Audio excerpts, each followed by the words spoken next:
Hello student, आज की इस वीडियो में हम पूरा कंप्लीट करने वाले हैं क्लास 10th का चैप्टर नंबर 13.4। तो सबसे पहले यहाँ पर क्वेश्चन में आपको सभी क्वेश्चन में ध्यान रखना है कि जब तक आपको पाई का मान 22/7 रखना है हमेशा, जब तक आपको कहा ना जाए कि पाई का मान आपको 3.14 रखना है। ठीक है, हमेशा आपको कितना रखना है, 22/7 रखना है। तो चलिए इस क्वेश्चन की शुरुआत करते हैं। सबसे पहले यहाँ पर पहला क्वेश्चन दिया गया है, पानी पीने के एक गिलास 14 सेंटीमीटर ऊंचाई वाले एक शंख के छिन्नक के आकार का है। दोनों वृत्ताकार सिरों के व्यास 4 सेंटीमीटर और 2 सेंटीमीटर है। इस गिलास का धारिता ज्ञात कीजिए। तो आपको गिलास की धारिता, धारिता का मतलब होता है आयतन। ठीक है, धारिता का मतलब आपको याद रख लेना है, इसका मतलब होता है आयतन। तो चलिए शुरू करते हैं। तो सबसे पहले आप सभी ने गिलास को देखा होगा। यहाँ पर क्वेश्चन नंबर 1 है। तो गिलास कुछ इस आकार का होता है। यहाँ पर हम एक छोटा सा फिगर बना देते हैं जिससे आपको अच्छे से समझ में आ जाए। तो मान लेते हैं ये क्या है, एक गिलास है। और गिलास में यहाँ पर ये जो नीचे वाला सिरा होता है ये वृत्ताकार होता है, और ये ऊपरी वाला सिरा ये भी क्या होता है, वृत्ताकार होता है। और यहाँ पर इसका व्यास दिया गया है 4 सेंटीमीटर और 2 सेंटीमीटर। तो आपको ये ध्यान रखना होगा कि 4 सेंटीमीटर किसको रखना है, 2 सेंटीमीटर किसको रखना है।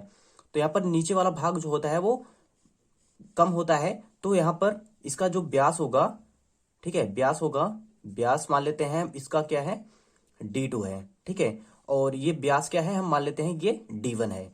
D1 बराबर हमारा दिया गया है 4 सेंटीमीटर और D2 हमारा दिया गया है 2 सेंटीमीटर। अब ये आपको किस तरीके से पता चलेगा कौन से हम D1 मानेंगे, किसको हम D2 मानेंगे। तो यहाँ पर जो बड़ा रहेगा व्यास में उसको हमें D1 मानना होता है, और जो छोटा व्यास रहेगा उसे हमें D2 मानना होता है। यहाँ से हम R निकालेंगे और यहाँ से भी R निकालेंगे। तो व्यास का सभी को फार्मूला पता है, व्यास बराबर होता है 2 गुणे त्रिज्या। और त्रिज्या यहाँ से निकालेंगे, R1 बराबर कितना आ जाएगा, इसका आधा, यानी कि यहाँ पर 2 सेंटीमीटर है, ये आ गया R1। और यहाँ से निकाल लेंगे R2, R2 बराबर इसका आधा करेंगे तो यहाँ पर 1 सेंटीमीटर आ जाएगा। अब आगे क्वेश्चन में जो कहा गया था इसका ऊंचाई, ऊंचाई यहाँ पर ये जो ऊंचाई है यहाँ से नापेंगे तो यहाँ पर ये दिया गया है 14 सेंटीमीटर। तो निकालना है गिलास की धारिता। धारिता का सूत्र होता है, चूंकि ये छिन्नक के आकार का है, आप इसे थोड़ा बहुत हिंदी में लिख सकते हैं। चूंकि गिलास छिन्नक के आकार का होता है अतः छिन्नक की धारिता बराबर होता है 1/3 पाई h, और ब्रैकेट में होता है R1 का स्क्वायर प्लस R2 का स्क्वायर प्लस R1 गुणे R2। ठीक है, ये सूत्र होता है इसका।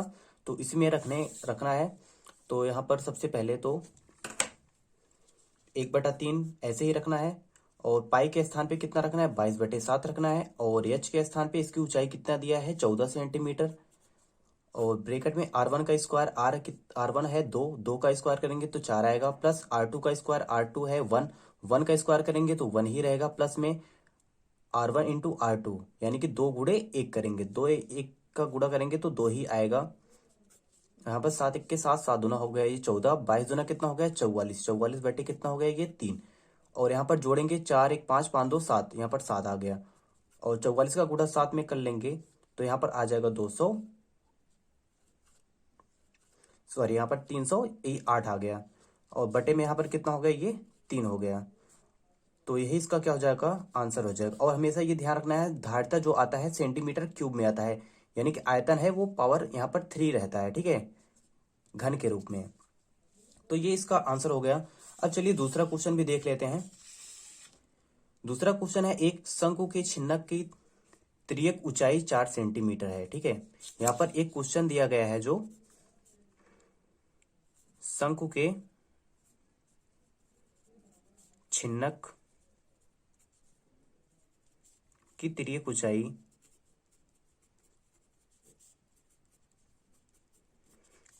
को लिखते हैं स्मॉल एल से। स्मॉल एल बराबर दिया गया है 4 सेंटीमीटर, और उसके वृत्तीय सिरों के परिमाप, परिमाप का मतलब होता है इसका परिधि। ठीक है, परिमाप यहाँ पर साफ साफ क्वेश्चन में दिया ही गया है, परिमाप का मतलब होता है परिधि। ठीक है, परिधि है एक 18 सेंटीमीटर, एक है 6 सेंटीमीटर। जैसे इस क्वेश्चन में देखा जाए, अगर इसका परिधि दिया होता तो जो बड़ी परिधि हो गई ये हमारे ये बड़ा वाला होगा। ठीक है, और ये छोटी परिधि होगी। इसी तरीके से ये भी क्वेश्चन दिया गया है।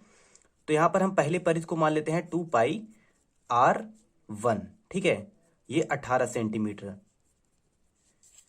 और दूसरे परिधि को हम मान लेते हैं यहाँ पर 2πr2। बराबर कितना है 6 सेंटीमीटर है। ठीक है, तो हमें क्या निकालना है, छिन्नक का वक्र पृष्ठीय क्षेत्रफल निकालना है। तो सबसे पहले इसका सूत्र हमें यहाँ से बना लेते हैं। छिन्नक का वक्र पृष्ठीय क्षेत्रफल हमें निकालना है क्वेश्चन में। तो यहाँ पर लिखते हैं छिन्नक का वक्र पृष्ठीय क्षेत्रफल, इसका जो सूत्र होता है वो होता है पाई r1 + r2 और इंटू में होता है यल। ठीक है, ये सेम वही शंकु वाले सूत्र के टाइप का है। यहाँ पर पाई आर एल होता है शंकु में, और यहाँ पर छिन्नक जब रहता है तो r1 + r2 हो जाता है, क्योंकि इसमें कितनी त्रिज्याएं होती हैं, 2 त्रिज्याएं होती हैं। ठीक है, और बाकी सब सेम है फार्मूला, कोई अंतर नहीं है इसमें।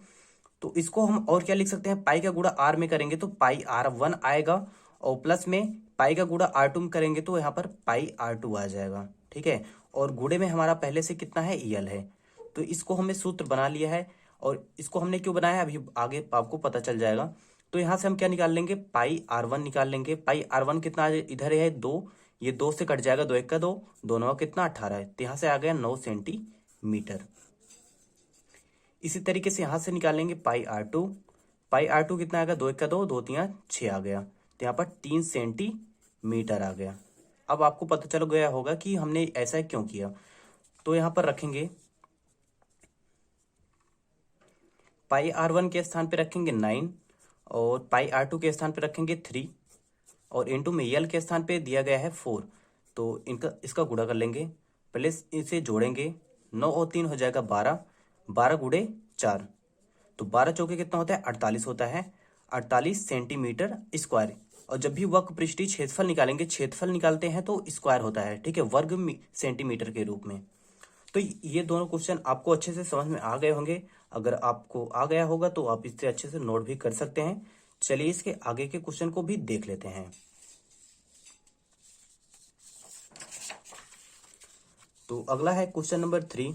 यहाँ पर दिया गया है एक तुर्की टोपी के एक छिन्नक के आकार की है। यहाँ पर जो क्वेश्चन में दिया गया है, यहाँ पर ये फिगर जो है ये आपका यही क्वेश्चन है, आकृति 13.24। ठीक है, यही क्वेश्चन है।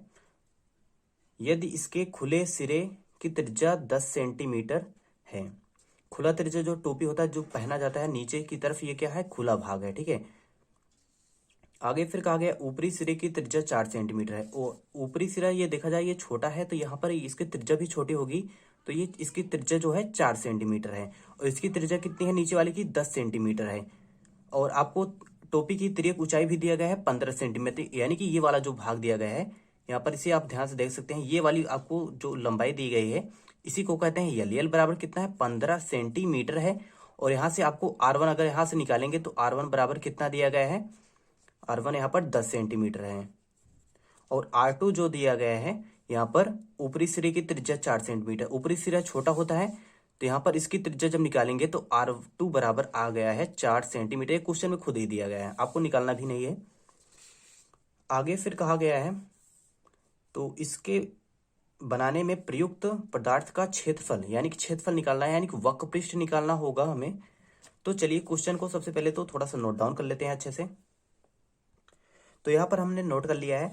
तो यहाँ पर हमने एक तुर्की टोपी बनाई है, और जो क्वेश्चन में कहा गया था उसे हमने लिखा है यहाँ पर एक तुर्की टोपी जो शंकु के छिन्नक के आकार का है। यहाँ पर जो क्वेश्चन में दिया गया आपको पेपर में इसी तरीके से लिखना होता है। तथा खुले सिरे की त्रिज्या, खुले सिरे की त्रिज्या कितना दिया गया था, 10 सेंटीमीटर, ये बड़ा त्रिज्या है, तो यहाँ पर इसी को हम R1 मानते हैं। और यहाँ पर तथा ऊपरी सिरे का त्रिज्या R2 इसको मानेंगे क्योंकि ये छोटा त्रिज्या है। ठीक है, R2 मान लिया हमने। उसके बाद यहाँ पर तिर्यक ऊंचाई दिया गया था 15 सेंटीमीटर, और हमें निकालना है बनाने में इसका जो पदार्थ लगा है उसका क्षेत्रफल निकालना है, यानी कि हमें क्या निकालना है, इसका पूरा वक्र पृष्ठ निकालना है पूरा। तो सबसे पहले अब क्वेश्चन को देखते हैं। यहाँ पर जो टोपी है, टोपी के सबसे पहले तो हम वक्र पृष्ठ निकालेंगे। तो टोपी का वक्र पृष्ठ का क्षेत्रफल, और वक्र पृष्ठ का क्षेत्रफल अभी हमने बताया पाई R1 + R2 इंटू यल होता है। ठीक है, ये सूत्र है। तो यहाँ पर रखेंगे पाई का मान रखेंगे 22/7, और R1 के स्थान पे है 10, तो 10 + R2 के स्थान पे है 4 इंटू यल के स्थान पे है 15। इसको सिंप्लीफाई करेंगे तो 22/7, और यहाँ पर 10 और 4 हो गया ये 14, और गुणे में 15, 7 दूना 14 हो गया। तो 22 × 2 करेंगे, 22×2 = 44 और 44 × 15 कर लेंगे तो हमारे पास जो आ जाएगा वो हो जाएगा 660 सेंटीमीटर स्क्वायर। और वक्र पृष्ठ का क्षेत्रफल है तो इसे हम सेंटीमीटर स्क्वायर में रखते हैं आगे। और हमें जो कपड़ा का क्षेत्रफल निकालना है तो किस तरीके से निकाला जाएगा ये आपको ध्यान रखना है। अगर ये आपने नहीं बना पाया है तो यही आपका गलती हो जाएगा, आप यही उत्तर कर देंगे और जो कोई क्वेश्चन आपका पूरा ही गलत हो जाएगा। आपको ये ध्यान है, जब भी आप टोपी, जैसे सर्दी का टाइम है आप टोपी पहनते हैं तो जो ऊपरी वाला भाग है ये आपका खुला थोड़ी रहता है, ये आपका क्या है, पैक है, ठीक है।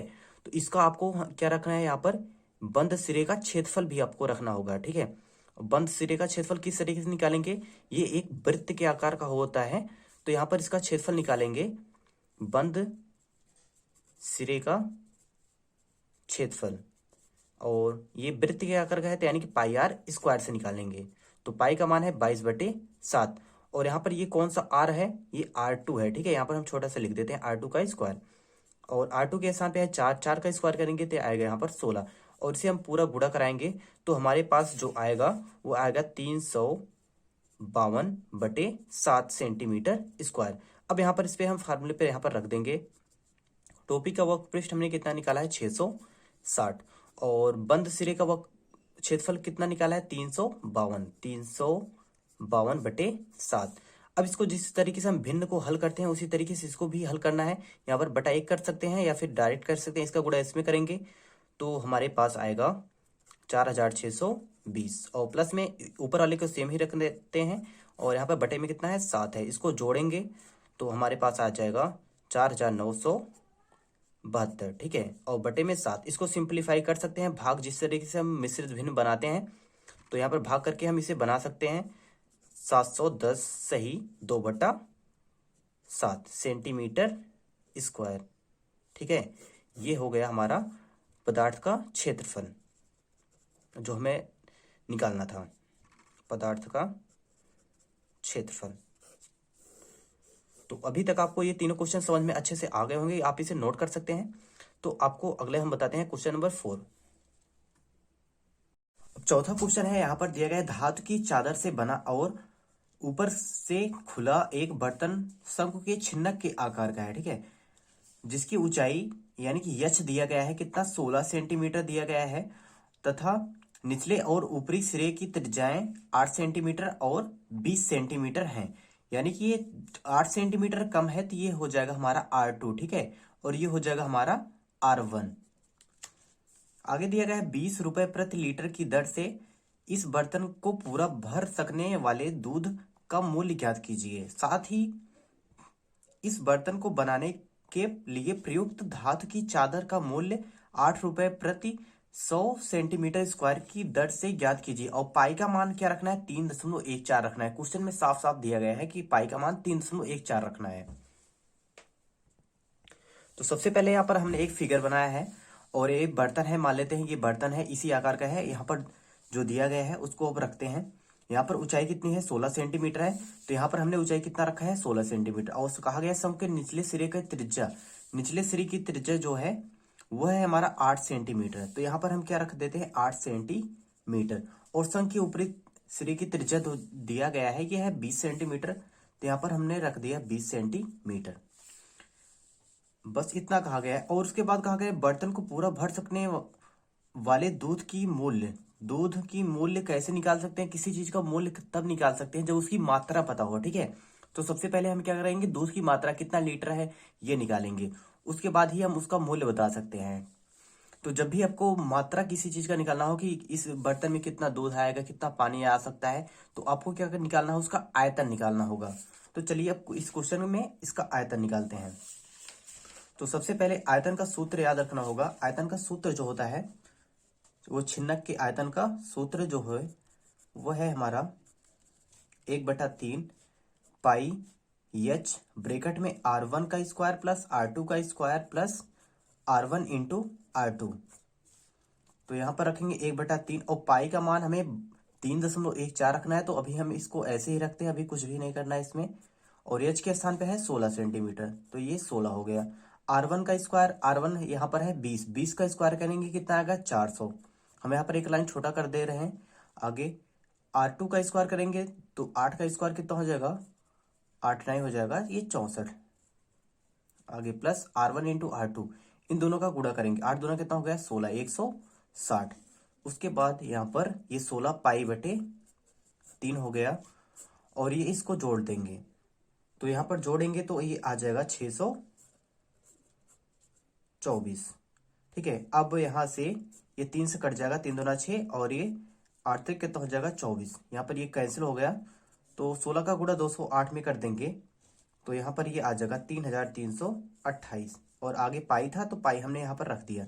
अब हमें पाई का मान भी रखना है, तो 3328 गुणे पाई का मान हमें रखना है 3.14।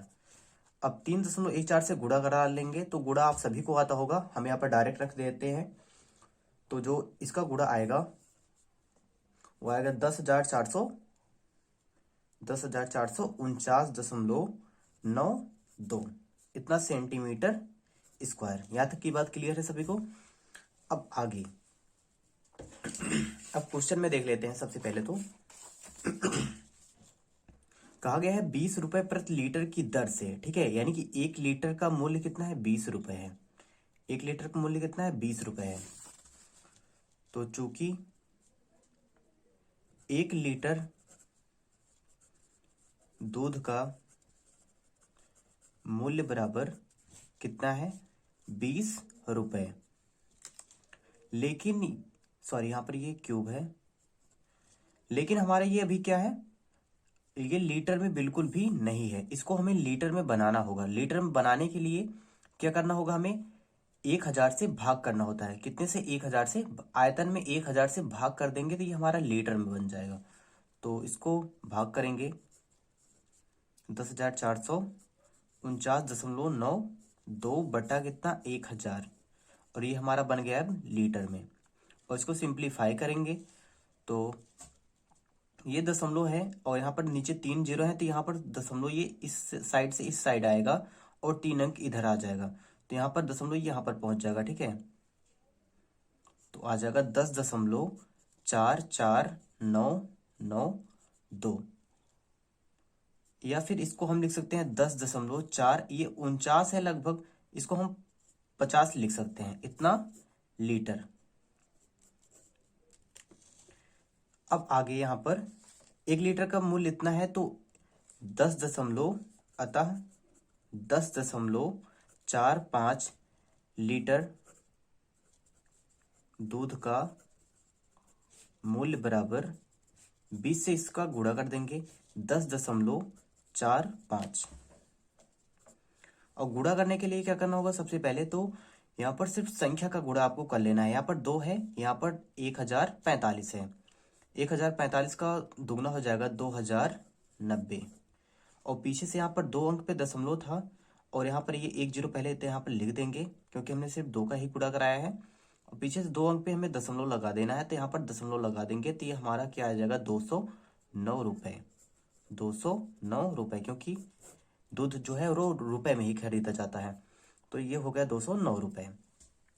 अब आगे जो क्वेश्चन में कहा गया था, यहाँ पर कहा गया है कि साथ ही इस बर्तन को बनाने के लिए प्रयुक्त धातु की चादर का मूल्य 8 रुपये प्रति 100 सेंटीमीटर स्क्वायर की दर से ज्ञात करना है। तो इस बर्तन को बनाने में प्रयुक्त चादर का मूल्य भी आपको निकालना है। क्वेश्चन में जो पूछा गया है, यहाँ पर धातु कितना लगेगा, पहले धातु का मूल्य तभी हम बता सकते हैं जब इसकी क्या पता होगी, हमें मात्रा पता होगी कि कितना धातु लगेगा, 1 किलो लगेगा 2 किलो, ये मात्रा पता होना चाहिए। तो सबसे पहले यहाँ पर इसकी मात्रा निकालने के लिए हम यहाँ पर लिख देते हैं, बर्तन बनाने में प्रयुक्त धातु की चादर की मात्रा बराबर बर्तन का वक्रपृष्ठ लगेगा, और यहाँ पर जो निचला सिरा है बर्तन के आधार का क्षेत्रफल वो भी है, क्योंकि यहाँ पर जो बर्तन हमारा ये बनाया गया है कुछ इस तरीके से, यानी कि वक्रपृष्ठ तो लग ही रहा है, लेकिन ये नीचे वाला भाग खाली तो हो ही नहीं सकता, ये पूरा ठोस होगा। ये क्यों होगा, क्योंकि अगर दूध यहाँ पर आप रखेंगे, कोई भी बर्तन होगा आपके घर, तो यहाँ पर नीचे वाला सिरा जो होता है वो बंद ही होता है, ठीक है, जो जमीन पे रखा जाता है। तो यहाँ इसलिए हमने यहाँ पर बर्तन के आधार का क्षेत्रफल को भी शामिल किया है। तो बर्तन का वक्रपृष्ठ, यानी कि ये छिन्नक के आकार का है, तो इसका वक्रपृष्ठ का जो सूत्र होगा वो पाई R1 plus R2 into L होगा, और प्लस में ये है वृत्त के आकार का है, तो यहाँ पर ये पाई आर टू स्क्वायर, क्योंकि ये छोटा वाला त्रिज्या है तो यहाँ पर R2 का स्क्वायर। अब इसे हमें सिंप्लीफाई करना है, लेकिन हमें क्वेश्चन में कहीं भी यल नहीं दिया गया था। ठीक है, यहाँ पर ध्यान से आप देख सकते हैं यल नहीं दिया गया था। तो सबसे पहले हम क्या निकालेंगे, यल को निकालेंगे। तो यहाँ पर हम यल को निकाल देते हैं। यल बराबर होता है त्रियक ऊंचाई जो होता है, इसका सूत्र होता है R1 माइनस R2 का स्क्वायर प्लस h का स्क्वायर, रूट के अंदर होता है सभी। तो यहाँ पर R1 कितना है, R1 है 20 माइनस 8 का स्क्वायर, और प्लस में h के स्थान पे है 16 का स्क्वायर करेंगे। तो यहाँ पर 20 माइनस 8 करेंगे तो हमारे पास आएगा 12 का स्क्वायर प्लस 16 का स्क्वायर। तो 12 का स्क्वायर होता है 144 और 16 का स्क्वायर होता है 256। इनको दोनों को ऐड करेंगे तो 6 4 10 और 5 4 9 1 10 और 2 1 3 1 4, ये 400 आ गया। 400 का वर्गमूल निकालेंगे तो ये आता है ये 20। तो यल बराबर कितना आ गया, 20 सेंटीमीटर। ठीक है, तो यहाँ पर हम 20 सेंटीमीटर रखेंगे। अब चलिए इसे सिंप्लीफाई कर लेते हैं।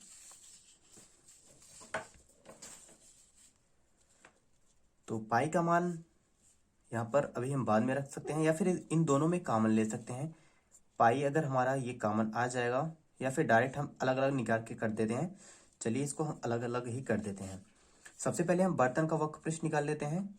बर्तन का वक्र पृष्ठ का क्षेत्रफल, ये सूत्र है पाई R1 plus R2 into L. तो पाई का मान हो गया 3.14 और R1 प्लस R2 यानी कि 20 प्लस 8, 20 प्लस 8, और गुणे यल का मान अभी हमने निकाला था 20 आया था। 3.14 गुणे ये हो गया 28 और ये गुणे कितना है 20। इन सभी का हमें गुणा कर लेना है, और गुणा करने पे टोटल आएगा ये 1758.4। ठीक है, आप इसका गुणा कर सकते हैं आसानी तरीके से सेंटीमीटर स्क्वायर। और यहाँ पर दूसरा, बर्तन के आधार का क्षेत्रफल, बर्तन के आधार का क्षेत्रफल, इसका सूत्र है पाई R2 का स्क्वायर, यानी कि पाई के स्थान पे रखना है 3.14 और R2 के स्थान पर है हमारा ये 8, तो 8 का स्क्वायर। तो 3.14 गुणे 8 का स्क्वायर होता है 64। तो गुणा करा देंगे, आएगा ये 200.96, और यहाँ पर रख देने ये इसका वैल्यू और इसका वैल्यू यहाँ पर रखेंगे तो 1758.4 प्लस 200.96, इन दोनों को ऐड कर देंगे तो यहाँ पर आ जाएगा 1959.36, इतना सेंटीमीटर स्क्वायर। ठीक है, यहाँ तक की बात क्लियर है। और आप किस तरीके से जोड़ेंगे तो ये आपको थोड़ा ध्यान रखना है। यहाँ पर हम थोड़ा सा आपको हिंट दे देते हैं। यहाँ पर 1758.4 है, तो आपको दशमलव के नीचे दशमलव रखना है। तो यहाँ पर दशमलव के नीचे हमने दशमलव रख दिया, और यहाँ पर इधर है 9 और इसके बाद है 6 है। ठीक है, इसके इधर है 002। इसको हमें यहाँ पर अच्छा लगने के लिए जो रख लेते हैं, जोड़ेंगे क्योंकि हमें जोड़ना है। तो ये हो गया 6 और 9 और 4 जोड़ेंगे तो ये 13 हो गया, 0.8 और जो एक कैरी था वो जुड़ जाएगा, 9 हो जाएगा। ये 5 ऐसे ही रहेगा, 7 2 9 और ये 1। तो यहाँ पर आप जोड़ेंगे तो यही आपका आएगा। ठीक है, चलिए अब आगे क्वेश्चन में देख लेते हैं इसके आगे क्या दिया गया था। तो सबसे पहले कहा गया था यहाँ पर 8 रुपए प्रति 100 सेंटीमीटर स्क्वायर। ठीक है, इसका मतलब है 100 सेंटीमीटर स्क्वायर का जो 100 सेंटीमीटर स्क्वायर का जो मूल्य है वो 8 रुपए है। ठीक है, 100 सेंटीमीटर स्क्वायर का मूल्य 8 रुपए है। तो यहां पर लिखते हैं प्रश्नानुसार 100 सेंटीमीटर स्क्वायर का खर्च बराबर, या फिर मूल्य लिख सकते हैं 8 रुपए। तो यहां से सबसे पहले हम 1 सेंटीमीटर का निकालेंगे, तो इसको हम 1 गुणे 100 लिख सकते हैं, बिल्कुल लिख सकते हैं, क्योंकि 1 का 100 में गुणा करेंगे यही आएगा। तो यहाँ से 1 सेंटीमीटर स्क्वायर का खर्च जो आ जाएगा वो आएगा 8। इधर ये गुणे में है 100, इधर लाएंगे तो यहाँ पर बटे में 100 हो गया, इतना रुपए। तो हमारे पास इतना सेंटीमीटर स्क्वायर था। 1969.36 सेंटीमीटर स्क्वायर का खर्च जो आ जाएगा 8/100 गुणे 1969.36 और इसको सिंप्लीफाई करेंगे तो यहाँ पर ये आएगा लगभग 156.75। ठीक है, इतना रुपए यहाँ पर ब्रैकेट में लिख देंगे लगभग। लगभग लिखने से आपका ये आसान हो जाता है कि आप थोड़ा सा अगर इधर उधर भी करते हैं तो आपका आंसर सेम सही माना जाएगा और आपको पूरा पूरा नंबर मिलेगा पेपर में। अब इसके बाद चलिए देख लेते हैं। तो यहाँ पर सबसे पहले क्वेश्चन में दिया गया है 20 सेंटीमीटर ऊंचाई और शीर्ष कोण 60 अंश वाले एक शंकु को उसकी ऊंचाई के बीचों बीच से होकर जाती हुई एक तल से दो भागों में काटा गया है। ठीक है, यहाँ पर ये शीर्ष कोण है तो यहाँ पर ये पूरा कोण कितना दिया गया है, 60 अंश दिया गया है। ठीक है, यहाँ पर हम लिख देते हैं इसे 60 अंश। उसके बाद बीचों बीच तल से यहाँ पर काटा गया है इस तरीके से। मान लेते हैं यहाँ से यहाँ तक ये इसका बीचों बीच है। ठीक है, यहाँ से ऊपर का भाग और ये नीचे का भाग दोनों बराबर है, काटा गया है। जबकि तल शंकु के आधार के समांतर है, ये समांतर होना चाहिए, यानी कि अगर ये लंबाई देखा जाए ये वाला, तो इसके बीच की दूरी सब जगह सेम सेम होनी चाहिए। और जब बीचों बीच काटा गया है तो यहाँ से हम जब इसको मिलाएंगे, ठीक है, कुछ इस तरीके से, और इसको यहाँ से मिलाएंगे तो ये ऊपर वाला भाग यहाँ से यहाँ तक, ये ऊपर साइड, ठीक है, इसका नाम दे देते हैं हम डी ई। ठीक है, तो ए डी ई ये हमारा क्या है, एक शंकु का भाग बन जाएगा। क्योंकि यहाँ पर देखिए आप ध्यान से, इसको जब हम इस तरीके से कर देंगे तो ये हमारा क्या है, शंकु है। और जो डी ई सी बी ये है हमारा जो नीचे वाला भाग, इसको छोड़ करके ये क्या है हमारा, ये है शंकु का छिन्नक है। ये है शंकु और ये है शंकु का छिन्नक। इसको हम लिख देते हैं ये है हमारा शंकु और ये है शंकु का छिन्नक। और जब बीचों बीच काटा गया है, इसका कुल लंबाई हमें कुल ऊंचाई दिया गया है 20 सेंटीमीटर। तो ये अब क्या हो गया, ये इसका ऊंचाई हो गई ये 10 सेंटीमीटर। और ये जो छिन्नक है शंकु का, इसकी भी ऊंचाई कितना हो गई, 10 सेंटीमीटर हो गई। ये है शंकु छिन्नक की ऊंचाई और ये शंकु की ऊंचाई है। अब आगे क्वेश्चन में सबसे पहले हमें क्या निकालना होगा, R1 और R2 निकालना होगा। तो R1 और R2 को निकालने के लिए सबसे पहले थोड़ा सा यहाँ पर आपको हम समझा देते हैं किस तरीके से निकाला जाएगा। जब यहाँ से बीचों बीच लाइन खींचा गया तो इधर कोण कितना बन गया है, 30 अंश बन गया है। और इधर ये भी कोण कितना बनेगा, 30 अंश, और 30 ये 60 अंश टोटल है। और इस पॉइंट को हम नाम दे देते हैं, दोनों पॉइंट का ये हम मान लेते हैं O है ये हमारा, और ये बीच वाले पॉइंट का हम O डैश नाम दे देते हैं। तो सबसे पहले अब दोनों त्रिभुज में हम देखेंगे, यहाँ पर त्रिभुज ए डी ओ डैश में, ठीक है, ए डी ओ डैश में हमारा ये कुछ इस तरीके से फिगर है। यहाँ पर हम फिगर छोटा सा बना देते हैं आपको समझने के लिए, जिससे आपको आसानी हो। यहाँ पर ये फिगर है और यहाँ पर कोण कितना बनता है, 90 अंश का कोण बनता है। यहाँ पर ये ओ डैश है, यहाँ पर डी है और यहाँ पर ए है। और यहाँ पर कोण कितना बना है, 30 अंश। और जब कोण बना होता है उसके सामने की सीधी भुजा जो होती है वो होता है हमारा लंब। तो ये बचा क्या, आधार। और ये वाला सबसे बड़ी भुजा ये कर्ण होता ही है, इसमें आपका कोई टेंशन नहीं होना चाहिए, ये कर्ण होगा ही। और सिर्फ यही आपको लंब और आधार में कंफ्यूजन होता है, तो आपको ये ध्यान रखना, जहां पर थीटा बनता है उसी के सीधा यानी सम्मुख भुजा जो होती है वही लंब होती है। अब यहाँ पर हम लगा देंगे क्योंकि हमें यही निकालना है। तो यहाँ पर हमें क्या लगाना होगा, tan लगाना होगा। और ये हमें ये वाला दिया गया है, ठीक है, यहाँ पर ये कितना है, 10 सेंटीमीटर है, तो इसको हम 10 सेंटीमीटर रख देते हैं। तो यहाँ पर हम लगाएंगे tan 30 अंश, क्योंकि यहाँ पर कोण 30 अंश है, बराबर क्या होता है, लंब बटा आधार होता है, यही सूत्र है। तो tan 30 अंश का मान कितना होता है, 1/√3 होता है। और लंब यहाँ पर हमें पता करना है, लंब का मान है O डैश डी बटा आधार है यहाँ पर 10। तो यहाँ से O डैश डी निकालेंगे, O डैश डी बराबर, इसको हम त्रिय गुणा करके यहाँ पर रूट में 3 इस तरीके से भी रख सकते हैं, बराबर कितना, 10 का 10 हो गया। अब आगे इसको सिंप्लीफाई करना है। तो O डैश डी बराबर 10 बटा कितना, ये √3, इसको यहीं तक छोड़ देना है, इतना सेंटीमीटर। और ओ डी डैश आ गया है, इसको हम क्या नाम देंगे, ये यहाँ से यहाँ तक की लंबाई क्या है, कम है, तो इसको हम नाम देंगे R1। ठीक है, यही है हमारा क्या, R1 है। अब हमें निकालना है R2। R2 निकालना है तो यहाँ से यहाँ तक की पूरी लंबाई है। ठीक है, तो इसका नाम क्या है, R2 है। तो यहाँ पर चित्र में देखेंगे AOB, त्रिभुज AOB में यहाँ पर फिर से लगाएंगे tan 30 अंश बराबर, यहाँ पर लंब बटा आधार फिर से करेंगे, और लंब हमारा क्या होगा, ये वाला OB बटा आधार होगा OA। ठीक है, OA, और आधार हमारा OA, पूरी लंबाई कितनी है, पूरी लंबाई है हमारा यहाँ से यहाँ तक 20 है, और हमें OB निकालना है।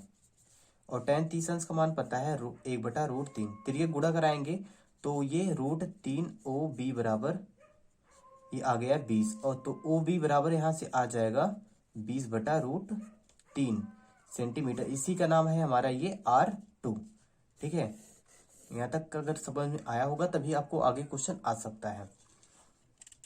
कुछ लोगों को यही क्वेश्चन बहुत ही कठिन लगता है, लेकिन बहुत ही आसान क्वेश्चन है। चलिए अब आगे देख लेते हैं।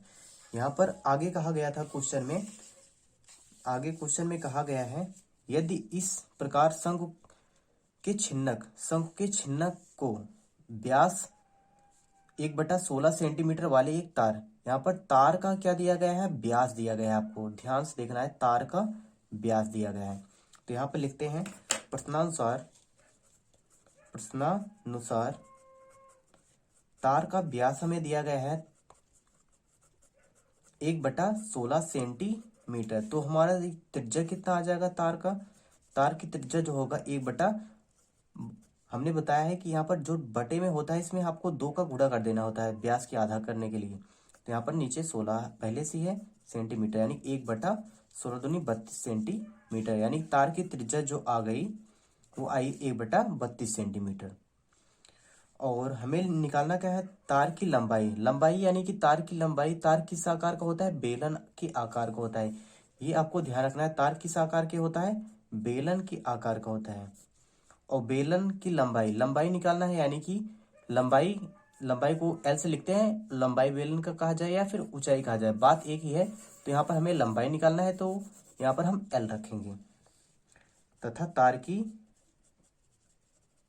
लंबाई बराबर L, और L हमें निकालना है, यानी कि ये क्वेश्चन मार्क है, यही हमें पता करना है। तो चलिए क्वेश्चन पे इसको अच्छे से मॉडिफाई करते हैं, किस तरीके से इसको रखना है।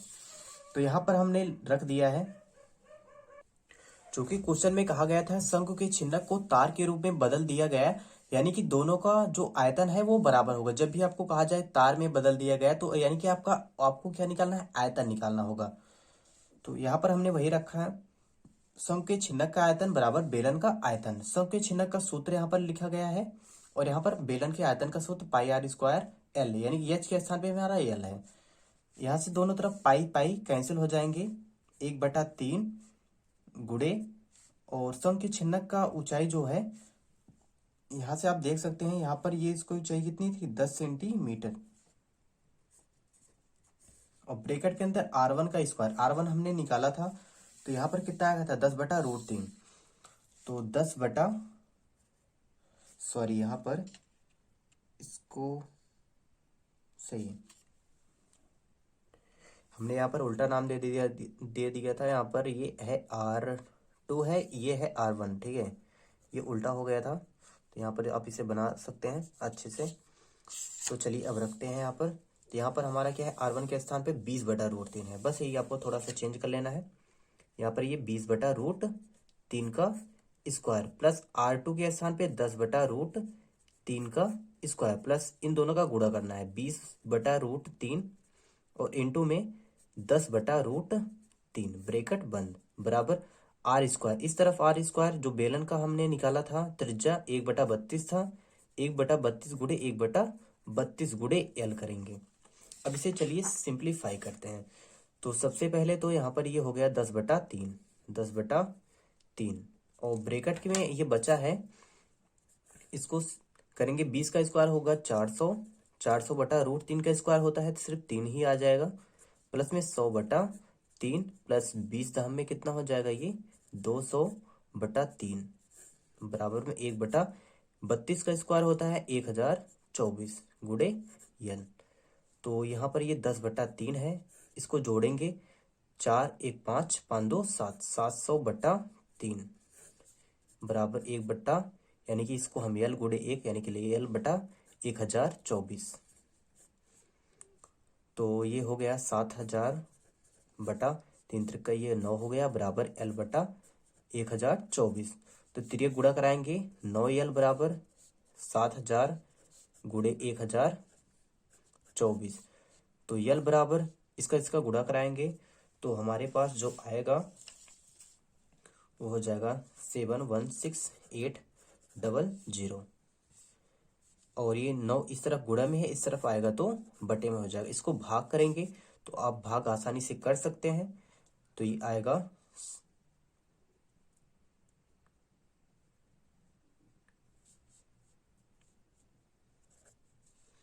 ये आ जाएगा 79644.44। ठीक है। और पूरे क्वेश्चन में सेंटीमीटर में दिया गया था तो यल हमारा किस में आया है, सेंटीमीटर में आया है। तो यहाँ पर आप इसको भी उत्तर मान सकते हैं या फिर आप इसे मीटर में भी चेंज कर सकते हैं। अगर मीटर में चेंज करेंगे तो हम 100 से भाग करेंगे, 100 से भाग करेंगे तो ये दशमलव उठ के कहाँ जाएगा, यहाँ पर आ जाएगा। तो 796.44 ये आ जाएगा हमारा मीटर में। तो आप यहाँ पर भी छोड़ सकते हैं, यही आपका आंसर है। तो आप इसे अच्छे से नोट डाउन कर लीजिए।